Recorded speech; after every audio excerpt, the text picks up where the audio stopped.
Hi, I'm Rajshri, a former freelance computer scientist. I'm an international best-selling author of Holistic Healing, Transforming Through Grief, Loss and Trauma to Creating a Life You Love Living. I now help people elevate their consciousness and create a life they love living with confidence and self-empowerment, especially after life-changing events. In this video, I'll be taking you on a journey to understanding the workings of the chattering mind.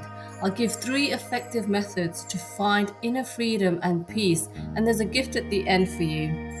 I've read all of Michael Singer's books, which are amazing, and one of the things he says is that there is nothing more important to true growth than realizing that you are not the voice of the mind, you are the one that hears it.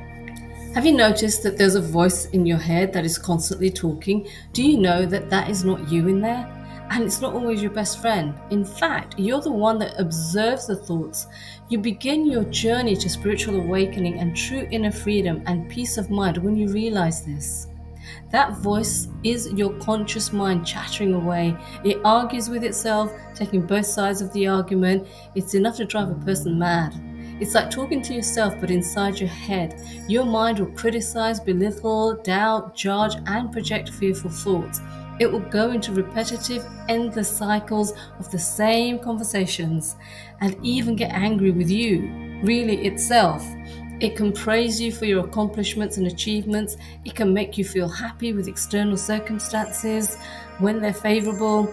Your mind can be your friend or it can be your foe, and it can switch sides in the blink of an eye. The mind can be used as a self-destructive tool or a constructive, creative, life-affirming tool. You get to choose which.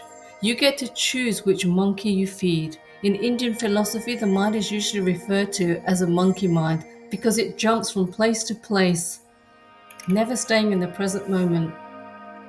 We have many negative thoughts in a day. You have to ask yourself, what if my best friend was speaking to me like my mind does? Would I tolerate it? Would that person even remain a friend? Of course not. So why would you tolerate it from your own mind? Many people aren't even aware that there is a voice in their heads because they completely identify with it. It becomes part of who they are. How can I stop thinking, they ask? What else is there?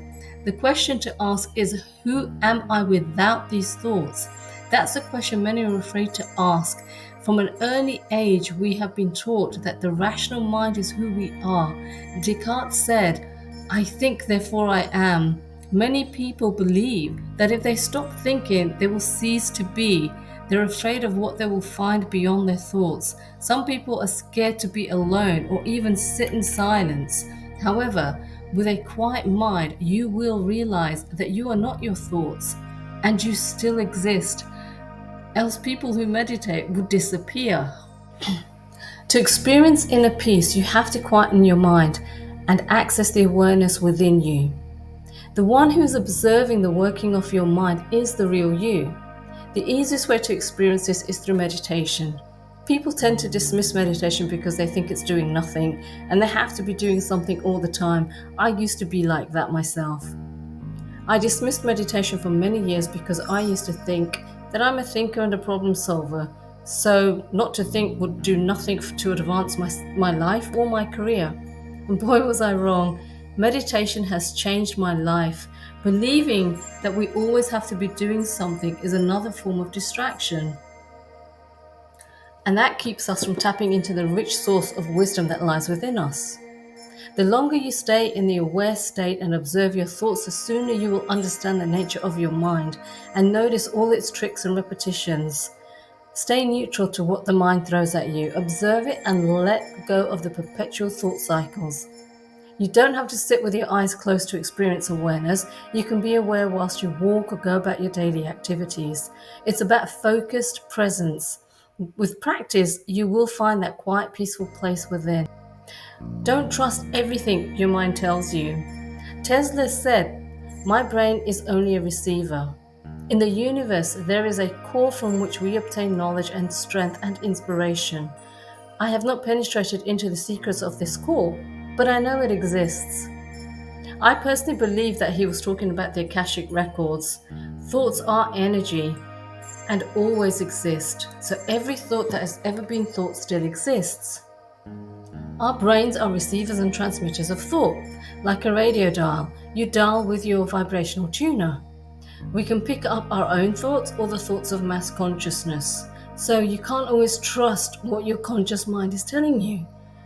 Your thoughts are also filtered by your individual beliefs, so they can actually be distorted. Even our memories can't be trusted because they are remembered and can contain errors upon reassembly. Our brains are not storage cabinets. We reconstruct memories, and since we're not the same person, for example, we have grown, matured, maybe changed a few beliefs, we don't tend to remember correctly. So be a guard at the door of your mind. Have discernment and question where the thoughts that you're receiving are actually coming from. The mind thinks it's protecting you. It's a great problem solver and problem creator, especially when it's idle. Some problems may be real, others are imagined. Your mind's purpose is to protect you and help you navigate this time-space reality through your senses.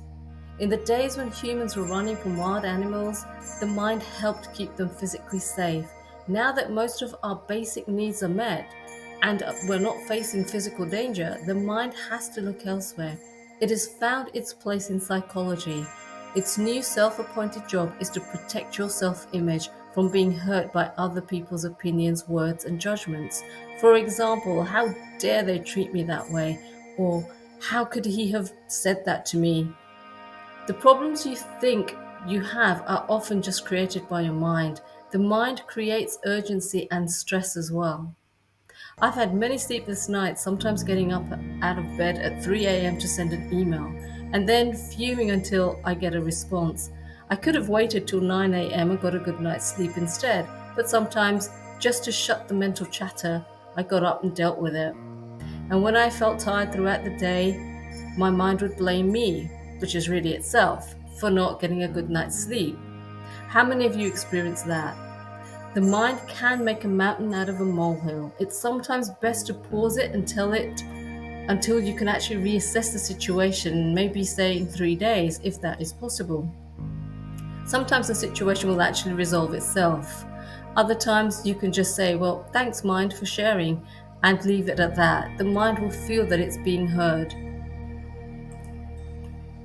A quote from the Dalai Lama states that if a problem is fixable, if a solution is such that you can do something about it, then there is no need to worry. If it's not fixable, then there is no help in worrying. There is no benefit in worrying whatsoever. Why is it important to quieten the mind? Well, we are vibrational beings, and our emotions are energy in motion, which are vibrational in nature and attract vibrationally matching thoughts, a bit like a tuning fork. This is one of the underpinnings of the law of attraction. We live in a vibrational universe which is attraction based. There is no exclusion, and our thoughts matter. They project outwards, and our emotions attract inwards towards us. Thoughts lead to feelings, and feelings lead to more thoughts matching those feelings. So, if you have a stream of angry thoughts, you'll start feeling angry. It can also go the other way. For example, if you wake up feeling angry, you'll attract more angry thoughts that will make you feel angrier. Try it out. It only takes 15 seconds to start attracting thoughts of a similar nature. Once they start building up momentum of a similar thought pattern, just like pushing an accelerator in your car, the faster it goes, the harder it will be to stop it.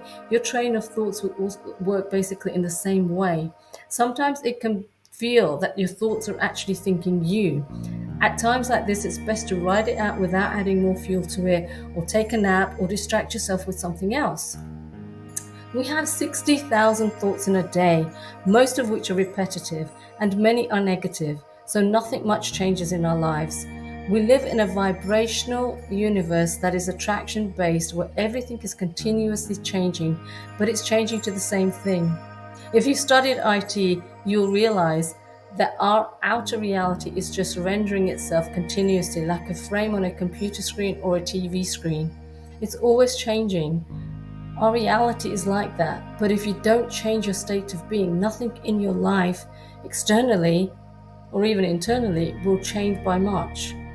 If you want to change your current reality, you need to start paying attention to your thoughts. Thoughts create feelings, and those feelings lead to action, and those actions lead to results. How you think, feel, and behave creates habits, and those habits, practiced long enough, become your state of being, basically your personality. And your state of being, which is your vibrational point of attraction, attracts like things to it. Like attracts like. So if you want to change yourself and your circumstances, you have to change your state of being. Circumstances, situations, and conditions can keep you stuck. However, they are not creating your reality. Your state of being is creating your reality. So if you think, feel the same way, your external circumstances will remain the same. The three methods you can apply to gain inner peace and freedom. These are: number one, notice the voice inside your head. Observe the inner dialogue without getting caught up in its drama. Stay neutral without judgment. This chatter is the cause of mental and emotional turbulence. Watch it like a movie where you're the audience, you're not the screen itself, and start to detach yourself from the incessant mental chatter. Most of your thoughts will actually be repetitive. Start dismissing the repeats. You'll create a space for new information to flow to you from a higher mind. Learn to quieten your mind through meditation to give yourself some relief and space for new information to actually flow into you. You'll notice in time and with practice that your physical mind will naturally become quieter and you'll feel more at peace. Number two, stay in the present moment. The mind is a time traveler, creating regrets of the past and anxiety about potential futures that do not yet exist in the physical realm. Notice its expeditions and gently bring it to the present moment by bringing your attention to your body, by focusing on your breath. Practicing mindfulness and remaining aware of the present can help maintain a sense of inner calm. The present moment is all you have, and it is the juncture between you and your higher mind. This is where all your power is. It's not in the past nor in the future. You can also take a meditative walk. Being around nature is grounding, and nature actually has a high vibration, so it always feels good. Number three, reframe negative chatter with the positive counterpart. See the lessons learned from a positive perspective. Shakespeare said, "There is nothing good or bad, it is thinking that makes it so." Bashar states that life is meaningless. We are the ones that actually give it meaning. Sometimes these negative thought patterns come from what we consume through reading, entertainment, and even our diet. I felt very ill in 2009 and sought out a good Ayurvedic practitioner. I realized I was in a highly negative state. I used to read a free tabloid which was basically full of negative, violent stories, and I used to watch the news in the morning and at night. I was always working and didn't have time to cook a good meal for myself. All this culminated in my getting arthritic in every bone in my body. I used to start my day in a negative spiral, and that continued until I made the right changes to my lifestyle. I changed my thought patterns by not reading these gorish tabloids. I stopped watching the news. I started cooking better meals and reading inspirational literature like the Bhagavad Gita. And within a couple of months, I was back to feeling good and able to move without pain. How you begin your day matters, and it can determine your state of mind for the rest of the day and how you react to things throughout the day. Our mind and body are intrinsically connected. One affects the other. Feed your body nourishing food and good quality water, and feed your mind with positivity and inspiration. A couple of extra tips as a gift to you. Number one, I sometimes tend to think of thoughts as currency, and I ask myself, do I want to spend money on these incessant, unproductive thoughts? The answer is a resounding no. I then refocus on something more constructive, or go for a walk, watch something funny, or read something inspirational. Number two, if many of your thoughts are anchored in the past, then acceptance and forgiveness can alleviate the incessant chatter, and it can bring you some solace. What happened, happened, and from where you are, you can't change it. And it's not happening now. Refocus yourself to the present moment and ask yourself frequently, is it happening now? Forgive yourself and others. Forgiveness is about freeing you from the burdens you're carrying. It's about releasing your resistance because it's you that's suffering by not forgiving.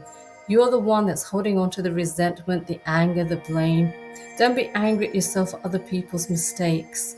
Be kind to yourself and let go through forgiveness. It's a gift that you give yourself. Embrace self compassion. It will lead you to a more nurturing and supporting inner voice, which will promote overall emotional and mental well being. Well, that's all for today. Remember to subscribe, like, and leave a positive comment. Wishing you all inner peace, happiness, and namaste.